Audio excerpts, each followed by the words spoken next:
అందరికీ నమస్కారం. Fire burning stove ఇది గ్యాస్ లేనప్పుడు అత్యవసరంగా చాలా చాలా ఉపయోగపడుతుంది. ఎవరికైనా ఉపయోగపడుతుందేమోనని ఈ వీడియో చేస్తున్నాను.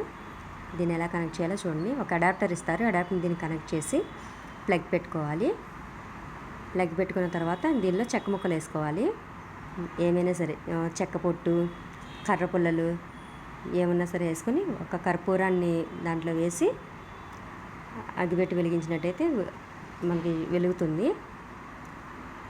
చూడండి, కర్పూరం వేసాను కదా, ముట్టిస్తున్నాను చూడండి,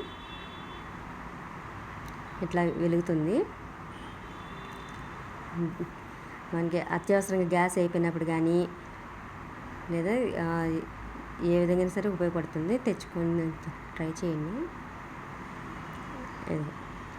ఇలా నిప్పు మండుతుంది, చెక్క ముక్కలు మండుతాయి అన్నమాట. నిప్పు వస్తుంది దీని నుంచి. ఇందుకే ఫైర్ బర్నింగ్ స్టవ్ అనేసి అన్నారు దీన్ని. ఇట్లా ప్లగ్ పెట్టుకొని ఆన్ చేసుకున్నట్టయితే ఇది హై లో చేసుకునేది. ఇట్లా తిప్పినట్టయితే లో హై అవుతుంది. మీకు ఎంత మంట కావాలంటే అంత పెంచుకోవచ్చు, తగ్గించుకోవచ్చు. ఇప్పుడు ఫైర్ స్టార్ట్ అయింది కదా, నిప్పు వస్తుంది కదా. ఇప్పుడు దీనిలోనే చెక్క ముక్కలు పెట్టుకోవాలి. చుట్టూను చెక్క ముక్కలు, పుల్లలు ఏమైనా సరే పెట్టుకుంటే మంట మనకి బాగా వస్తుంది. ఇప్పుడు దాని మీద నీళ్ళు కాచుకోవచ్చు, మామూలుగా స్టవ్లో కూడా ఉపయోగించుకోవచ్చు.